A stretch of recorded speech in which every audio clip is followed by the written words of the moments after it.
자, 3월 1일부터 10일 사이 열흘간의 수출이요. 지난해 같은 기간보다 20%가 줄었다고 합니다. 어떻게 수출이 이렇게 급작스럽게 갑자기 확 줄어들어 버릴 수 있느냐. 자, 그래서 KDI는 수출 부진이라는 표현을 쓰며 위기 경고음을 한 단계 높였습니다.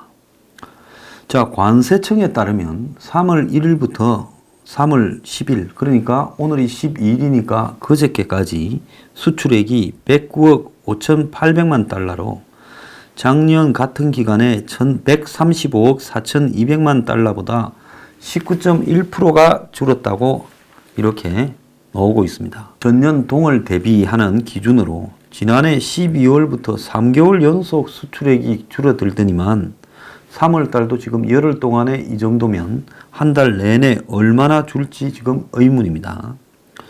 반도체 수출은 30%가 줄었어요. 2월 반도체 수출은 지난해 같은 달보다 25%가 줄었는데 29년 4월 이후 감소폭이 제일 크다고 합니다. 그래서 3월의 시작이 지금 매우 좋지 않은데, 자, 반도체 수출의 선행 지표가 될 수 있는 반도체 제조 장비 수입이 60.5%나 줄었어. 그러니까 그 반도체 제조 장비를 수입해서 한국에서 그걸 갖다가 조립을 해가지고 거기서 반도체를 생산하는데 지금 반도체가 안 팔리니까 반도체를 만들기 위한 장비도 지금 60.5%나 줄었다고 합니다. 그래서 KDI는 경제 동향에서 최근 한국 경제에 대해 투자와 수출의 부진을 중심으로 경기가 둔화가 지속되는 모습을 보이고 있다. 이렇게 말을 하고 위축으로 진단하던 수출에 대해 부진이라는 표현까지도 썼습니다. 자, 그래서 이 반도체뿐만 아니라 실제로 석유 제품 수출은 지난달 14%가 줄었고 이달 1일부터 10일 사이에 39%나 줄었다는 겁니다. 그러니까 반도체 하나만 나쁜 게 아니라 지금 이 석유 제품에도 급격하게 줄고 있다는 겁니다. 그런데 수출이 이렇게 돼 가니까 생산마저 지금 둔화되고 심각한 상황으로 가고 있다. 그래서 전체적으로 생산 부진이 또 최근에 실업률 상승에도 영향을 주는 그야말로 투자 수출 부진, 생산 둔화, 고용 악화에 아주 나쁜 흐름이 지금 나타나고 있다는 겁니다. 그러지 않아도 지금 미국이 고용이 식어가고 있고 중국의 성장이 지금 심각한 상황으로 가고 있다고 글로벌 경제의 엔진 역할을 하는 미국, 중국 두 나라의 이상 신호가 며칠 전부터 지금 언론에 계속 보도되고 있습니다.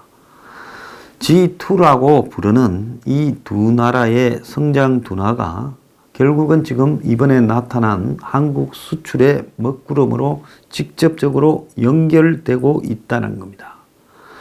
지난달 2월 달에 미국 일자리 증가세가 급제동이 걸리면서 트럼프 취임 이후 잘 나가는 것처럼 보이던 미국 경제가 정말 뭐 문제가 있는 거 아니냐고 의문이 지금 커지고 있습니다. 미국과 무역 전쟁을 치르며 지난해 90년 이후에 가장 저조한 경제 성장세를 보인 중국이 지금 소비하고 투자 수출이 모두 급격히 둔화되고 있고 이 두 나라의 이런 추세가 한국의 지금 수출에 매우 데미지를 가하고 있다는 것이 지금 3월 1일부터 10일 사이에 20%, 40%나 줄어들고 있는 반도체나 석유 제품 수출 둔화에서 직접 나타나고 있습니다. 자, 지난달 미국은 비농업 부분 일자리가 2만 개에 늘어나면서 사실상 일자리가 거의 셋업이 되어버렸습니다. 근데 이 중국도 지금 미국의 비농업 부문 일자리가 30만 4천 개였는데 2월 달에 2만 개가 되면서 갑자기 15분의 1로 뚝 떨어져 버렸습니다. 시장 전망치는 18만 개는 될 거다라고 봤는데 지금 갑자기 이렇게 급브레이크가 걸리면서 미국의 지금 경제가 어딘가에 다시 고장이 지금 나타나고 있다. 이렇게 지금 예측이 되고 있어요. 연준도 놀래서 지금 금리 인상을 보류하고 세계 경제 동향을 살펴보고 있는데 제롬 파월 미국 연준 의장은 캘리포니아주 스탠포드 대학 강연에서 6개월간 세계 경제가 매우 둔화되고 있다면서 미국 경제에 대한 위험을 경고했고요. 중국의 지난해 성장률이 6.6%다라고 해서 90년에 본격적으로 중국 경제가 개방 성장에 나선 이후에 가장 낮은 수준을 기록을 했습니다. 문제는 소비, 투자, 수출이 다 낮아지고 있다는 거고 중국의 지난달 2월 달의 수출은 2018년 2월 달에 비해서 20.7%나 감소해서 수입도 지금 지난해 같은 달보다 5.2%나 줄어들었다는 겁니다. 그래서 중국의 지금 통계 조작을 고려하면 실제 성장률이 이 통계보다 훨씬 나쁘다라는 경고가 나오고 있고 홍콩에서 나오는 사우스 차이나 모닝 포스트에 따르면 미국 경제학자인 마이클 패티서 이 북경대 교수는 상해에서 열린 한 포럼에서 악성 부채를 반영했을 경우 중국의 경제 성장률이 발표 수치의 절반이 될 거라 주장을 했습니다. 제가 한 2년, 3년 전부터 중국의 경제 성장률은 딱 절반으로 봐야 된다 했는데 많은 사람이 비웃었어요. 그런데 지금 세계적 경제학자가 그것도 북경대학의 교수를 하는 미국 사람이 절반으로 본다고 이야기를 했습니다. 실제로 중국 성장률은 3.3%에 그치고 있다라는 이야기인 겁니다. 홍콩 중문대학과 미국 시카고대 연구진은 2008년부터 2016년 중국의 국내 총생산이 2%가량 부풀려졌다라는 분석이 담긴 연구 결과를 미국 브루킹스 연구소가 발간하는 학술지에 이렇게 실었어요. 자, 지금 미중 갈등이 심각해지면서 그동안의 한계 선상에서 대출이나 억지로 유지되어 오던 중국의 기업들이 급격하게 부채로 인한 부실화가 진행되면서 중국의 지금 부동산 시장 급락이 지금 시작되었다라고도 이야기가 나오고 있습니다. 자, 한국은행은 얼마 전 이 보고서에서 중국 경제가 직면한 위험으로 부채 부실화와 부동산 경착륙을 이렇게 꼽았고요. 중국의 지금 공식적인 GDP 대비 기업 부채 비율이 155.1%인데 BIS 국제결제은행 대상국 조사 대상국 43개 중에서 6번째인데 중국이 숨겨놓은 기업 부채를 포함시키면 그림자 금융을 포함시키면 이것보다 훨씬 높지요. 자, 아직도 한국은행은 아직까지 중국의 기업 부채가 대규모로 부실화되거나 부동산 시장이 경착륙할 가능성이 제한적이지만 면밀히 주시해야 된다. 이렇게 말을 했습니다. 제가 여기에 대해서 한마디를 하겠습니다. 한국은행, KDI 같은 대표적인 국책기관들이 낙관론을 한국 경제에 펴고 있습니다. 비관론을 펴면 문재인 정권에서 출세 못하고 혼날까봐 그러겠지요. 그런데 한국만 그런 게 아니라 일본도 잃어버린 20년 때 똑같은 짓거리를 했다는 겁니다. 중국도 지금 그런 짓거리를 하고 있어요. 한중일의 공통적인 아시아의 문제가 뭔가 하면 통계를 속이고 위기를 숨겼다가 나중에 터지면서 수십 년 골병을 얻을 짓거리를 하는 겁니다. 자, 한국은행 KDI가 성장률 전망을 매우 높게 잡았다. 지금 2.7% 뭐 이렇게 잡고 있고 2.9% 잡고 있고 그러지 않습니까? 자, 일본도 지난 잃어버린 20년 내내 1% 성장률을 높게 잡았다고 합니다. 그래서 구조적으로 그 나라 경제가 처해 있는 위기들을 진단하는 대신에 단기 부양 정책에 급급했다. 지금 문정권 13조 플러스 알파의 추경을 세금 25조 4천억을 더 목표보다 거뒀다고 그 돈으로 다 써버리겠다고 지금 작정하고 이야기를 하고 있습니다. 자, 이런 현상을 그제 중앙일보는 이 스톡데일 패러독스라고 이야기를 했습니다. 미국의 경영 관련 교수인 짐 콜린스가 베트남전 당시 가혹한 현실에 직시해서 수용소에서 살아남은 미군 장교의 이름을 따와 만든 말로 막연한 낙관론의 위험성을 경계한 이야기입니다. 지금 경제를 이렇게 낙관적으로 보다가 어느 날 갑자기 이제 확 꺼져버리는 상황이 우리 눈앞에서 나타나게 돼 있습니다. 두고 보세요. 곧 옵니다. SDI, 한국은행 이런 기관들은 지금 한국 경제를 갖다가 계속 그렇게 위기가 아니다라는 식으로 이렇게 과소평가를 하고 있습니다. 자, 그래서 이런 낙관적인 경기 예측은 단기 부양책 위주의 정부 정책으로 나아가고, 그래서 정부는 결국은 일자리 창출한다고 이제 미세먼지 핑계에 대해서 또 추경을 하겠다고 이제 해마다 추경을 해서 그 돈 풀어가지고 재정으로 인한 일자리 고용 등으로 인공적인 경기 부양을 하겠다고 이야기를 하고 있습니다. 자, 이래서 경기에 대해서 이런 연구기관들이 낙관적으로 하게 되면 이것이 이제 쭉 정부 쪽에 다 퍼지죠. 그런데 비관적이라고 하면 이거는 당장 내일 망할 것처럼 비관론을 퍼뜨려서 경제에 악영향을 미치는 한마디로 가짜 뉴스라고 이렇게 내뭅니다. 자, 지금 정부가 내놓는 우리 경제 팩트 체크라는 내용에 보면 주요국 대비 양호한 성장세와 함께 고용의 질도 개선되고 있다고 문재인이가 자동차와 조선이 물 들어올 때 노를 저어야 된다고 한 6개월 전에 이야기했던 것만큼 황당한 헛소리들을 정부 관료라는 사람들이 하고 있어요. 자, 정부가 지금 고용 부진, 경제 활력 저하 이런 요인들보다 긍정적인 지표를 아전인수적으로 해석해서 거짓말을 하다 보니 이제 자기들도 그 거짓말을 믿는 단계에 왔다. 그래서 전문가들은 낙관적인 경제 전망이 경제 위기로 이어질 가능성이 매우 크다. 일본도 90년대 초반에 부동산 거품이 붕괴하면서 잃어버린 20년에 들어섰는데 당시 일본 경제기획청은 줄곧 실제 성장률보다 1% 더 높은 전망치를 내놨다는 겁니다. 자, 어제 이 경제 문제와 관련해서 어떤 분이 매우 현실적인 이야기를 좀 보내주셨습니다. 택시 문제, 무슨 카카오, 가풀 문제 이런 걸 넘어섰어요. 기본적으로 택시 문제에 여러 가지 모순점이 있다고 제가 보고 있습니다.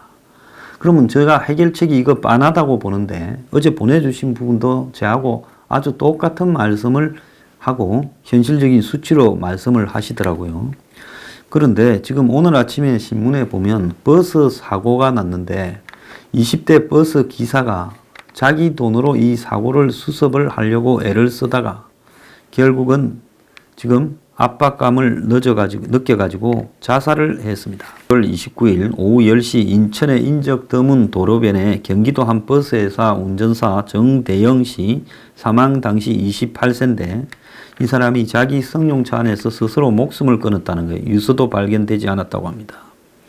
자, 숨진 지 2개월이 지난 11일 유족은 버스회사 대표, 버스회사 영업소 과장 이 두 사람을 강요 혐의로 고소를 했는데 회사가 교통사고 처리 비용 일부를 장 씨에게 떠넘겼고 이에 스트레스를 받아가지고 스스로 목숨을 끊었다고 합니다. 12월 7일 이 28살 장 씨가 몰던 버스가 승용차를 들이받았는데 회사는 피해 차량 수리비와 운전자 치료비를 보험으로 처리를 했는데 그런데 장 씨의 계좌와 휴대전화에는 사고 당시 버스에 타고 있던 승객들한테 개인 돈으로 합의금을 물어준 정황이 남아 있었다는 겁니다. 장 씨는 승객들에게 사고가 나서 죄송하다, 병원비 보내드리겠다 문자 메시지를 보냈고 12월 7일 5명에게 모두 335만 원을 보냈다고 합니다. 이 친구 한 달 월급이 250만 원이었다고 합니다. 유족은 장 씨에게 승객과의 이 합의를 회사가 강요했다고 주장을 하고 동료 운전사도 회사에서는 보험료율이 오른다고 사람이 다친 사고는 네가 수습해라. 이래서 이 사람이 12월 7일 사고 후 사비로 400만 원을 주고 합의를 했고 숨진 당일에도 또 교통사고 그 전날 12월 28일 발생한 또 다른 교통사고 피해자와 합의를 하려고 병원에 갔는데 해결이 잘 안 됐다라는 내용의 진술서를 경찰에 이렇게 보냈다는 겁니다. 그래서 이 장 씨는 지난해 12월 15일 한 승객에게 버스 공제조합 보험사 연락처를 알려주며 회사에서 보험 접수를 안 해준다 말해달라고 신고를 부탁하기도 했다고 합니다. 회사 측은 장 씨가 사고 피해자와 개인적으로 합의를 한 사실을 알지 못했다고 말을 했는데,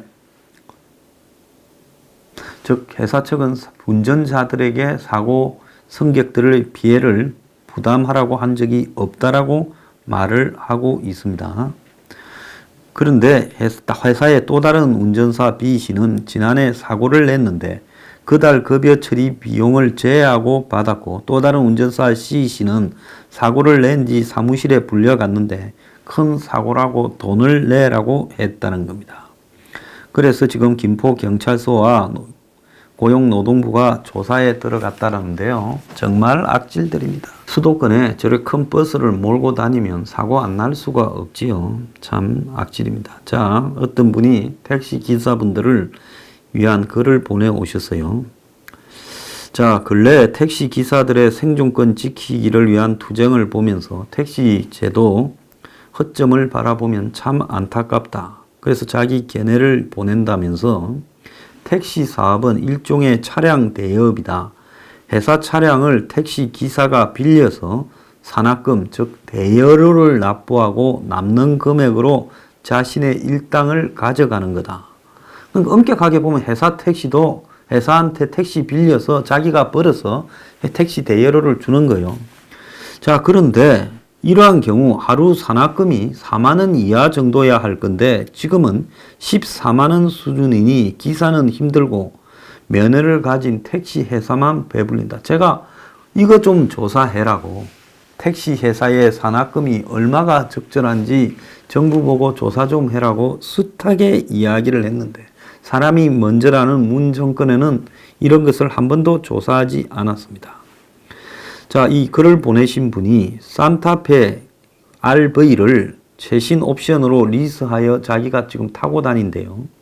월 70만 원이라는 겁니다. 한 달 렌트비가요.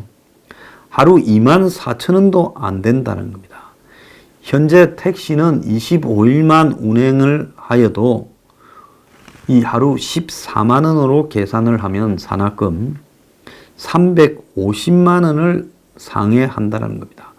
회사 택시 수준이 지금 뭡니까? 2000cc 소나타급 중형 승용차고 이거를 빌리는 데는 한 달에 50만 원이면 렌트를 할 수 있다고 이야기를 합니다. 물론 영업용이니까 감가상각이 좀 빠를 수는 있겠지만은 차를 빌려주는 사람이 그거 몇 킬로 타느냐고 묻고 빌려주는 것도 꼭 아니지 않습니까? 자, 그런데 2천만 원 차량 한 대와 차고지 보유라는 이 두 가지 딱 조건만을 가지고 이런 식으로 폭리를 취해도 되는 건지 물론 이야기를 하겠죠. 보험이 어떠니 차량 수리가 어떠니 하겠지만은 그게 그런 폭리를 취할 요건이 되지는 않는다는 겁니다. 자, 이런 현실을 감안하면 택시 기사 처우 문제는 요금 인상 없이 얼마든지 정책으로 될 수 있다는 겁니다. 자, 이분 말씀이요. 얼마나 옳은 말씀인지 모르고 평소에 제가 생각하던 이야기와 똑같은 이야기입니다. 자, 버스 사고 기사가 이렇게 숨지었는데 개인 28살 먹은 친구가 이런저런 사고에 얼마나 시달리 있으면 정말 승객들이 이 아프면 정말로 보험 처리를 하고 소송을 통해서 하더라도 하는 게 맞지. 기사한테 개인적으로 돈을 계좌로 송금받는 것이 그 승객들도 이 젊은이의 죽음에 책임이 있다고 보고요. 1차적으로 버스 회사가 이 해도 너무한 놈들이야. 이런 부분만 평소에 단속을 했으면 없을 건데 이 안 되는 이유가 뭔 줄 압니까? 지금 버닝썬이나 뭐 아레나 같은 클럽들만 유착이 된 게 아니라 대한민국의 버스 회사나 이 택시 회사 치고 유착 안 된 회사가 별로 없다고 제가 듣고 있습니다. 그러면서요, 벌써 뭐 사람이 먼저고 이런 소리를 하고 있습니까?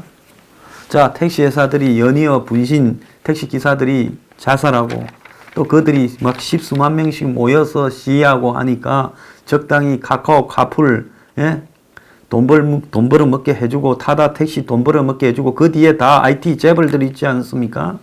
그러다가 이제 그들을 돈 벌어 먹게 해주는 부분에 4차 산업혁명이라고 적당히 포장하고 이 보수의 떨거지들조차도 그걸 찬양하고 그래야 사람이 먼저가 아니라 사람이 제일 마지막이었죠.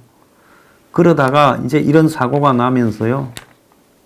그 더러운 진실들이 조금씩 폭로가 되는 겁니다.